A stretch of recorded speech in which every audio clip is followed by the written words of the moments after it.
શહેરી વિસ્તારની સાથોસાથ ગ્રામ્ય વિસ્તારોમાં પણ આખલાઓનો આતંક સામે આવી રહ્યો છે। અમરેલી જિલ્લામાં રખડતા આખલાઓનો આતંક હાલ ખૂબ વધ્યો છે। શહેરી વિસ્તારની સાથોસાથ ગ્રામ્ય વિસ્તારોમાં આખલાઓનો આતંક સામે આવી રહ્યો છે। સાવરકુંડલાના વીરડી ગામમાં આખલાએ યુવકને હડફેટે લીધો હતો। નાળ ગામના મેહુલ ખંડેલા નામના યુવકને હડફેટે લેતા ઈજા પહોંચી હતી। સમગ્ર ઘટના સીસીટીવી કેમેરામાં કેદ થઈ છે।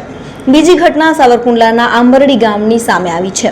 ગઈકાલે સાંજે આખલા યુદ્ધે ગામને બાનમાં લીધું હતું। મુખ્ય બજારમાં બે આખલાઓએ અડધો કલાક સુધી આતંક મચાવ્યો હતો। આખલા યુદ્ધ દરમિયાન બજારમાંથી પસાર થતી સાવરકુંડલાના ધારાસભ્યની કાર અટવાઈ હતી। બે આખલા વચ્ચે ચાલે લાંબી લડાઈમાં ત્રીજા આખલાએ ઝંપલાવતા યુદ્ધ વધુ આક્રમક બન્યું હતું। અંતે આખલાનું યુદ્ધ અટકાવવા જેસીબીની મદદ લેવી પડી હતી। જેસીબી અને લોકોની મદદથી આખલા યુદ્ધનો અંત આવ્યો હતો।